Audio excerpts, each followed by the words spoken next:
अस्सलाम वालेकुम। देखो सोचो प्रोग्राम में डॉक्टर सादिया कमाल और सीनियर साफ़ी अब्दुल रज़ाक चिश्ती हाज़िर खिदमत हैं।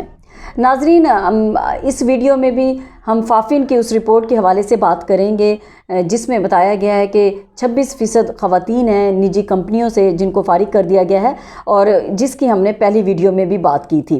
अब इससे पहले कि हम बात करें जो इस वक्त कानून शिकनी हो रही है और जो नारवा सलूक निजी कंपनी के मुलाजमीन के साथ रखा जा रहा है, कोरोना की सूरत हाल के हवाले से बात करेंगे। कोरोना के केसेस इस वक्त मुल्क भर में बढ़ रहे हैं तेज़ी से, और अगर देखा जाए तो सिंध में भी इस वक्त तेज़ी से इसमें इजाफा हो रहा है। लेकिन अफसोसनाक पहलू ये है कि सिर्फ सिंध में 250 से ज़ायद कमसिन बच्चे हैं जो इसका शिकार हो चुके हैं।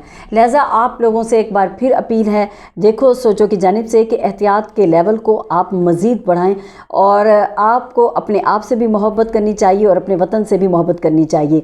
तो हम अब बात करेंगे फ़ाफिन की उस रिपोर्ट के मुतालिक जिसमें हमने देखा कि 26% ख़वातीन हैं जो निजी कंपनियों की हैं और निजी इदारों की हैं जिनको फ़ारिग कर दिया गया है, जिसमें घरेलू मुलाजमाएँ भी शामिल हैं।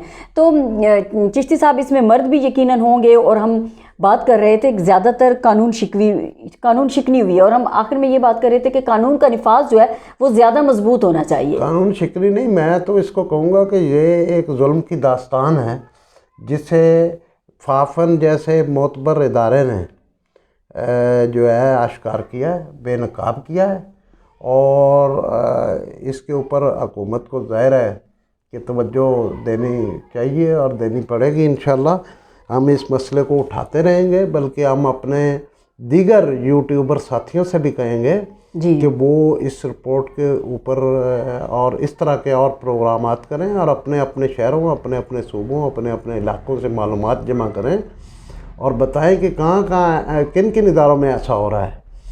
अब इसमें जो मैंने जुल्म कहा, देखें पहले भी हमने एक प्रोग्राम में जिक्र किया था कि इन इदारों को ये तौफीक नहीं हुई कि ये अपने मुलाजमीन को इस वबा के दौरान अगर अपने दफ्तरों में बुला रहे हैं, अभी भी इदारे बुला भी रहे हैं, या जब अभी लॉकडाउन शुरू नहीं हुआ था और लॉकडाउन की बातें हो रही थी और हुकूमत ने नहीं रोका था दफ्तरों को काम से, तो इन लोगों ने अपने मुलाजमीन को, इन अरबपति खरबपति लोगों ने जिन्होंने इस मुल्क से, इस कौम से, इन वर्करों के खून पसीने से अपनी तजोरियाँ भरी हैं, इनको इतनी तौफीक नहीं हुई कि अपने वर्करों को सैनिटाइज़र की सहूलत देते, मास्क दे देते, उन लोगों को साफ़ सुथरा माहौल दे देते। तो ये सर्वे के मुताबिक कितने फीसद लोग हैं जिनको इस तरह की कोई उनकी कोई एजुकेशन कर देते। तो जब इस सर्वे में फ़ाफिन ने पूछा उन ख़वातीन से जो यानी कि अभी कुछ मुलाजमतों पे हैं भी और जो छोड़ गई, कि आप जब काम कर रही थी और या करती हैं वहाँ पे, तो आपको कुछ सहूलत, तो 49% ख़वातीन ने कहा कि हमारे 50% ख़वातीन ने, यानी कि समझे 50% ही हो गया ये, यानी 50% ख़वातीन ने ये कहा कि हमारे इदारों में हमें ऐसी कोई सहूलत नहीं दी गई। यानी कि ये एक जुल्म की हद है और गैर जिम्मेदारी की हद है और लाकानूनियत की हद है। हुकूमत ने बार बार कहा, वफाकी हुकूमत ने कहा, सूबाई हुकूमतों ने कहा, हर ज़िले की इंतज़ामिया ने कहा इदारों को, कंपनियों को, कि भाई अगर आप अपने दफ्तर खोल रहे हैं तो आप उनके अंदर अपने मुलाजमीन को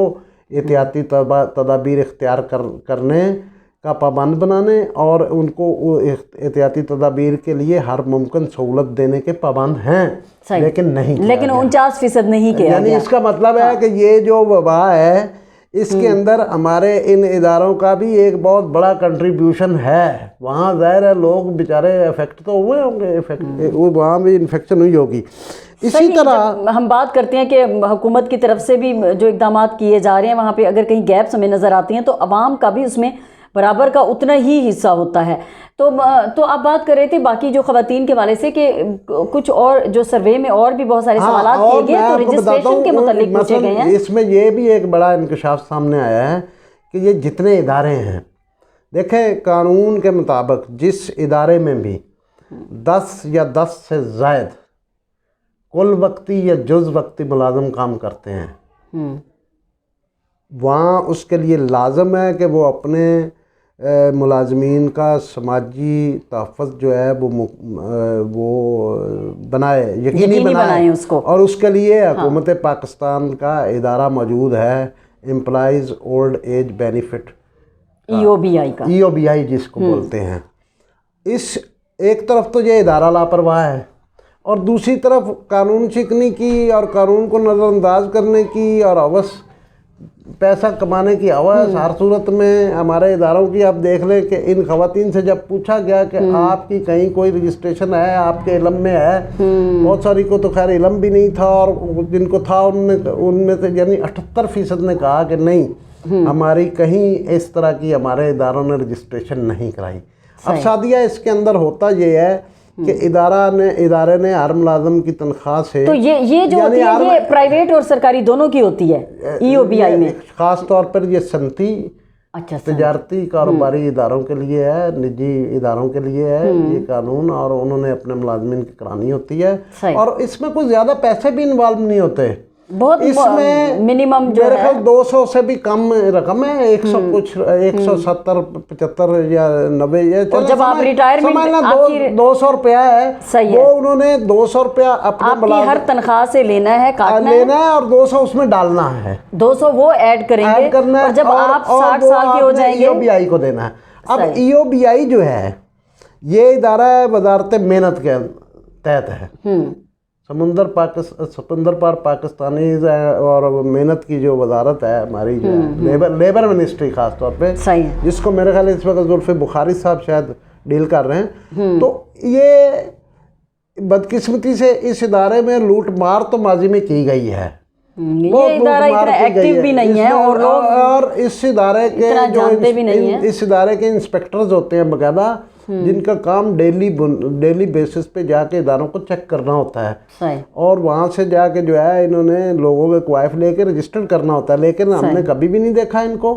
बस कोई जिम्मेदार इदारा बस वो अपनी तनख्वाहें पूरी करते होंगे, लेते होंगे, उनका कोई बाकी काम नहीं। अब ये जो है इस इदारे की गफलत के नतीजे में और इन की कानून शिकनी के नतीजे में आजरों की, अब ये जो है बहुत बड़ी तादाद, ये तो ख़वातीन की बात हो रही है, मर्दों की भी नहीं है। हमने खुद कई इदारों में काम किया, हम भी वर्कर लोग हैं, हमारी भी कई इदारों ने नहीं कराई, हमारे मीडिया के इदारे भी नहीं कराते लोगों की। सही, आपकी शायद APP वाले करवाते हो वो, क्योंकि सरकारी इदारा भी है, कॉर्पोरेशन है। जी जी बिल्कुल होती है, लेकिन अक्सर मीडिया के इदारों में भी ये नहीं कराई जाती, हालांकि वहाँ भी सैकड़ों वर्कर काम कर रहे होते हैं। तो इसी तरह फिर उनसे ये पूछा गया कि आप लोग जो हैं बाकी जो हुकूमत के इमदादी इदारे हैं, इमदाद देने वाले ऐसे लोगों को जो मुलाजमतों से महरूम हो जाते हैं या गरीब हैं या मतलब इनमें मेहनत कश ख़वातीन हैं, इनकी तनख्वाहें कितनी होंगी, उनमें भी गुजारा नहीं होता होगा।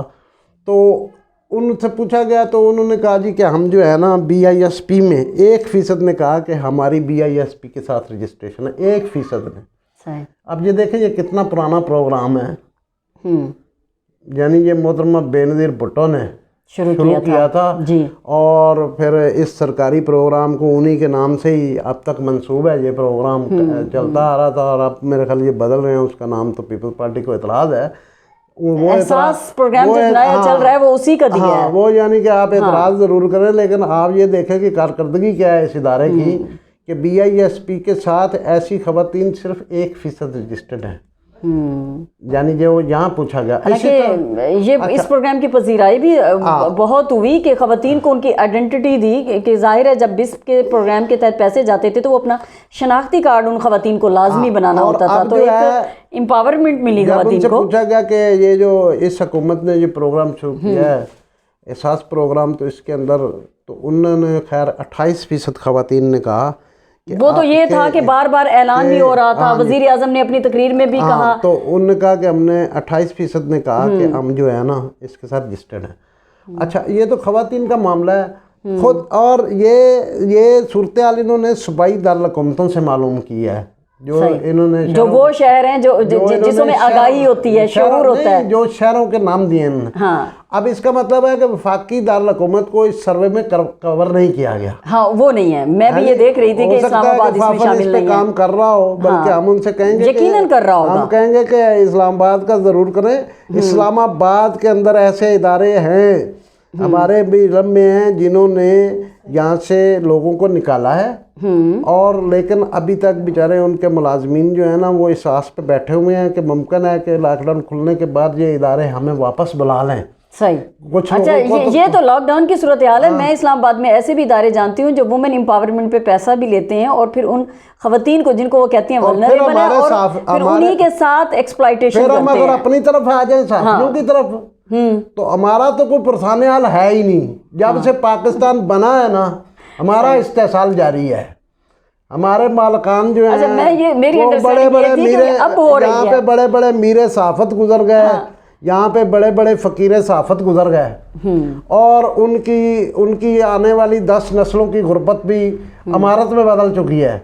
लेकिन साफ़ी वहाँ के वहाँ खड़े हैं, उनको बेचारों को जो है कभी तनख्वाहें नहीं मिलती, कोई ख़ुदकुशी करता है, कोई अपने बच्चियों की शादियों के लिए जाके PIO के पाँव पकड़ता है, कोई सेक्रेटरी इंफॉर्मेशन को जाके कोई बैतुल माल जाता है, कोई बैतुल माल जाता है, और बीमार हो जाए तो हमने ऐसे अपने भाई देखे हैं साफ़ी बेचारे फौत हो गए, तो उनके घर में इतने पैसे नहीं थे कि कफन भी दे सकें या उनकी लाश को जो है अपने आबाई इलाके में ले जा सकें। और इस लॉकडाउन के दौरान भी हमारी बरतरफियाँ जारी हैं। इस लॉकडाउन के दौरान भी साफ़ियों को, सिंध में एक साफ़ी शहीद हुए हैं कोरोना से। दूसरी तरफ जो है हमारे लीडर साहबान जो हैं वो बजाय इसके कि कोई ठोस लाया अमल बनाएं और हुकूमत के साथ कोई इस कदर मौसर दौर डाल सकें, मौसर बात हुकूमत से कर सकें कि ये मसले हल हों। आए दिन जो हैं जब भी बात होती है तो मालकान के पैसे जी रिलीज़ नहीं हो रहे। भाई मालकान के पैसे जाने और हुकूमत जाने, हमारी तनख्वाहें रिलीज़ कराएं हमारे साफ़ी दोस्तों की, हमारे साफ़ी भाइयों की, और हमें जाके मार्केट में हमारे लिए मार्केट में जो है ना आटा और राशन और मिसाले और घी इकट्ठे करने की बजाय हमारे जद्दोजहद के लिए, हमारे हकूक़ की जद्दोजहद के लिए ठोस इक़दाम करें। और उसके लिए वज़ीर आज़म इमरान ख़ान और ये जो नए वज़ीर इत्तलाआत बने शिबली फराज और जनरल आसिम बाजवा साहब, इनसे ज़रा संजीदगी से बात की जाए। सही है, बिल्कुल। और जो मालकान है सर, मालकान तो बेताज बादशाह हैं और अपनी मर्ज़ी के मालिक हैं, और उनको तो बस अपना जो बिज़नेस है वो ही प्रोटेक्ट करना है, उसको मज़ीद बढ़ाना है। ये समझ नहीं आती कि कब तक बढ़ाना है। आखिर आप भी इंसान वही खाना खाते हैं जो कि एक गरीब बंदा खाता है, जो आपका वर्कर, आपका मुलाजिम खाते हैं। तो खुदारा आप इसके लिए सोचिए, क्योंकि आज़ादी सहाफ़त का दिन भी है 3 मई, और आपको इस हवाले से ज़रूर सोचना होगा।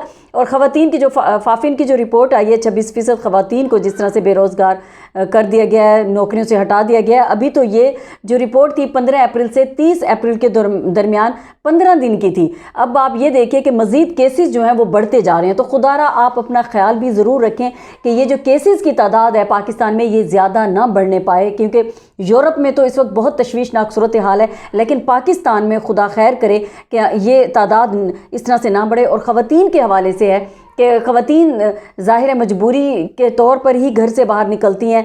तो इस वक्त निजी कंपनियों को भी सोचना है और हुकूमत को भी इसका ज़रूर नोटिस लेना है।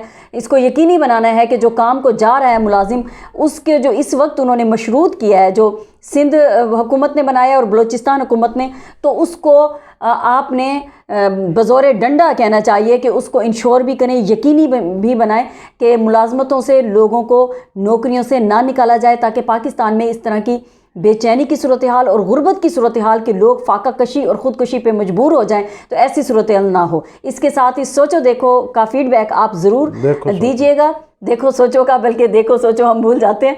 तो आप हमें हमारे प्रोग्राम देखो सोचो का फीडबैक भी ज़रूर देंगे और इसको पसंद भी करेंगे। और इसी के साथ ही हमें दीजिएगा इजाज़त। अल्लाह निगहबान। अल्लाह हाफ़िज़।